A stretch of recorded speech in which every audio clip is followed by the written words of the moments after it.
How are you going? I am well. How are you? Well, I'm good. I'm good too. Please tell these amazing people who you are, sir.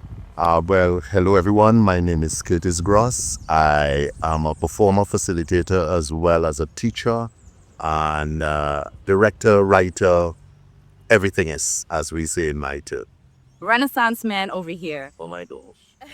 That's what you are. Because, we are taking the time to get to know a little bit more about comedy. We dig in deep this month, right? So please introduce the character. Describe a midnight robber in layman's terms. For those who don't know Carnival, the midnight robber is a lyricist. He's talking about the situation that's happening and this war. And correct me if I'm wrong, because I've actually never heard the whole "we go to war" thing. This is niche. Now, look, I'm getting schooled now. So the war is essentially like a lyrical battle. Yes, it's a lyrical battle. We come prepared, and in the sense that when you look, you would see us with guns and before we had swords and knives and things like that. But our weapon of choice, Okay. is always so the look, the whole dress is about that image. Yep. But then the battle is really about the words and our stanzas. Whose stanza is sharp enough to slice, cut, and so we just keep going on. The character you see at the back here that the hat and display, it's for the midnight robber. The character that I play is called Chaos Bringer, right? It means then that my speech is about the chaos and the destruction and everything else. Halt! For I stand on the banks of the river of blood. For on the day that I was born, the sun refused to shine. His then mortal man knew destruction had come upon this land. Ask not my name, my claim to fame, or for whence I came, whether it's by wind, rain, or hurricane. Speak, mockman, for a true midnight robber stand before you. When we go to challenge, or we have which we call the war between the robbers, most people rehearse this speech, which is extremely great. Some wordsmiths, we have those who are poets, spoken word artists, whichever, and then we war.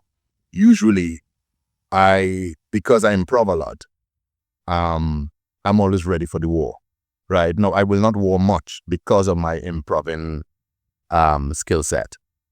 Because you might have about 2 or 3 speeches written. I don't have any written, but I will answer whatever it is you challenge me with. That's how I do it, And therefore, it's not that I learn a speech and hope that when you finish a speech, I would throw out a speech. No, I would hear what it is you say and I will answer that. And then I'll challenge you. And that's what we do. So back home, and I'm claiming Brooklyn hard as always. The man is explaining the lyrical battle that happens with the midnight robbers. When the robbers come out, you would hear, "Halt! Drop your keys and bow your knees and call me the criminal master. For when I gnash my teeth and stamp my feet, I create an eternal disaster." Right? You would hear speeches starting like that. When they're challenging, they would say, "Stop, you mocking pretender." Right? That means that somebody was giving a speech and then you want to challenge them. Right? The Soka song for my head. Right. So you hear that, right? So that's where that came out from. Right? Blue, that's Tricana came out with that. All right. And then you have also when they finish the speech, because before they finish the speech, they give a reason because they challenge. Yeah. And they give a reason. The reason for my sudden appearance upon this mortar plane today was to clear up whatever, because they are challenging the person who was speaking before. Yes. And at the end of it, we know the speech is finished or the war is finished when they say, it is getting late, and I must return to Hellgate. But know this, you mocking pretenders, you have just been graced by a true midnight robber. Right? And that's when they're moving on and they hear the whistles and everybody. They go back. Yeah, so they're going out to a new location for challenge because people would pay. They walk around with little coffins, which you put money into. And you have a bag. For some, it's a bag. And during the war, whatever money you collected throughout the day while you were in, if you meet a robber and you war and you lose, you have to empty your coffin. Okay. High stakes, yeah. Your money. High stakes. So whatever you make, whatever you collected for the day, unless you have a speech that can win, you have to empty your coffers into his coffers, all your treasures that you there for the day into the winner's coffers.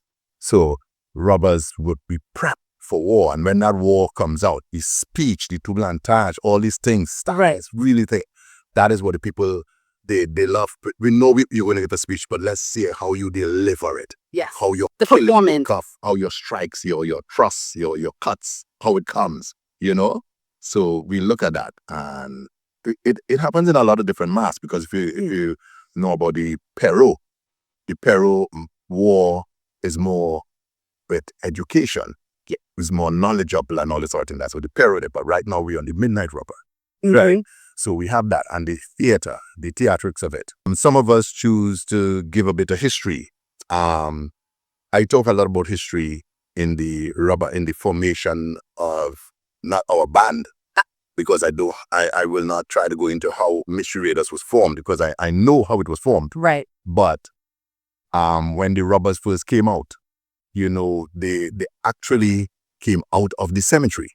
Okay. And the outfits they had on wasn't decorated like that. It was just tattered flower bags.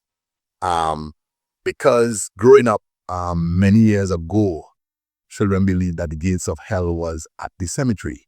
So therefore, the Rubbers shoes to come out from the cemetery, and the tattered bags represented the rotted flesh of the cadavers. Yeah. That was falling off and all this sort of thing. And they would make a lot of noise, in other words. They over the years, it evolved to us using whistles. But before, we would be knocking things and making noise and all this, and you hear this rockers coming out Friday morning. And when you look at the cemetery, you just see these creatures coming out, making noise and thing. And then they give these whole speeches about grinding dead men bones to make your tea and eating the rotten flesh of cadavers and this, that. So you find that that whole pork ominous movement. Oh, we moving, guys. Right. And most people always ask, why you do this, or why does it look like you step it? And we say, but every step the Rubber makes represents he has crossed a continent.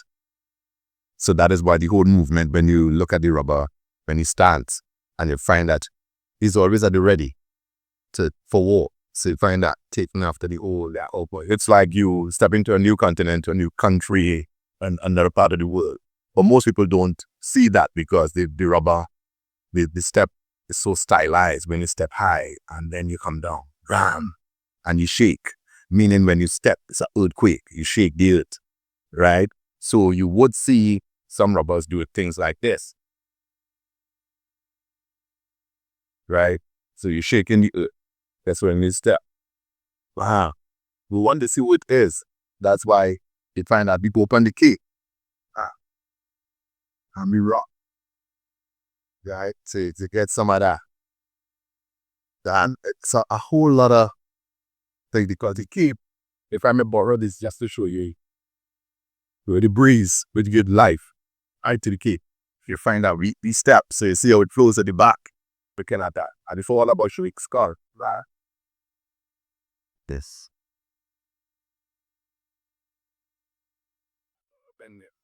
Right? Sometimes we stand and we watch you. And we all halt. Look not on me as a mocking pretender, for I am the true master of disaster. For that tsunami you felt the other day, it was nothing but me just having a say. You understand? So you could put anything, whichever you want, but he has to put that menace in it. It would mean then I would have to now go get material, get the flower bag, the tattered nuts bag and thing, and then we'll get bush and do all that, which was a lot of work. Listen, people don't understand the behind the scenes that goes in to put it together to bring it. So yes. Believe me, to put on the costume, one of the most important things I always tell people is the ritual of preparation. We no longer talk about that. Okay, and that is something that is extremely important for every performer. The rituals of your preparation. In other words, I wouldn't just go and take hold with every suit and just put it out just like that and I done and like what?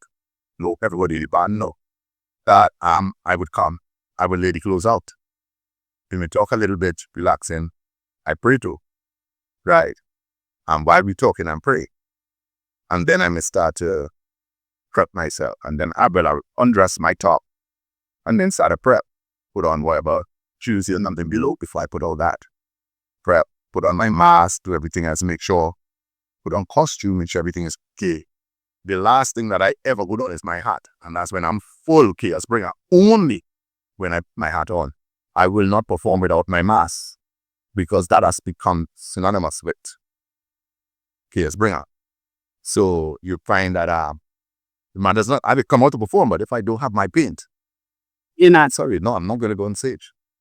You had to find something else to do because I remember the band getting upset with me one time because they wanted me to come out, and because I couldn't find it, they squeezed. I couldn't. One of the, I would say one of the most outstanding thing for me was having to hear Puggy Joseph, who I say is a god in Midnight Robin, God rest his soul, Brian Honoré, who was a Liberian, who had access to information that most other Midnight Robbers may not have. But he was like that. He's my mentor, right? He got me involved in it. We also have Esau Millington, who was he died at 96 or something like that. But he was doing Midnight Robin even when he was blind and in a wheelchair. He still went out and performed. Art is so rejuvenating. Right. So I had that. And one of the things that stood out for me, I remember listening to these guys talk about the war. And there was a time when there was a war that was going on. And one of the guys, in giving his speech, I remember talking about, and he crossed the Sahara forests and this, that. And then when the guy said, hey, you're talking stupidness, man. That's his challenger. He said, the Sahara is a desert, right? And then the fella said, after I crossed, it became a desert. And it's then, because there was no coming back from that, right? Because the way you construct your sentences and all this sort of thing and how you rest your killing blow is that what's important, and that is what make the creativity of the rubber, not just the look, because we have some who just come for the look, which is good because we have the look, as well as some who come for war, which is his speech. Okay. So they have it done, names like Damien Whiskey, Anthony Collymore, the Melancholy Rubber. You have Feder Honoré, who is the son of Brian Honoré, who is called Vengeance of Moko. Okay. You have also Johnny Stallmeyer, who is Nikita B or King Kobo, because he comes out as this carrion thick dress, like this Kobo. Kobos are birds, guys. Right. Those are not most Kobos are. Yes, they just clean up. Yeah, so you have that. So they dress it. If you go up on YouTube, you will see. If you look up Mystery Raiders, that's our band. Okay. All right, you would see. Big up the Mystery Raiders. Check them out. That you would see it. Book them. All right. I'd like to tip the artists. Thank you. Please and thanks. So you would get that. And these men, Brian and Dave, I really pushed a lot to be very much like that. Now, my thing is, as Kia Springer, I will not come and tell you about, I take your car and I wash up your house. I will do that. But you find that my destruction is your entire community, your country, your this or that. And then, not only that, I disintegrate your symbols, right? That's so much so that even celestial beings fearful at the mention of my name here, that my for torture be reignited. And what's ironic is that my feelingless flesh or my feelingless heart joy, yet there's joy in my torture, which is strange, So that's a total mental twist there.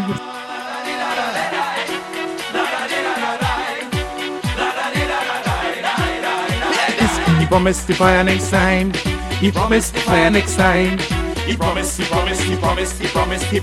buy next time. And who ain't dead, the bad wounded? Who ain't dead, bad wounded? Who ain't dead, the bad wounded? Who ain't dead, bad wounded? Talk, you mocking pretender. I check in lyrics and I come for test you. Far too long, you're fooling the children, filling the heavy rain, rush education. Doomsday reach, toy pan the repeat, cause the children coming to take back the feet. The power of the word in the conscious styling. Then the for a brand new I say the power of the words in the rap so styling. Rocking the roots of the vampire system. Talk, you mocking pretender.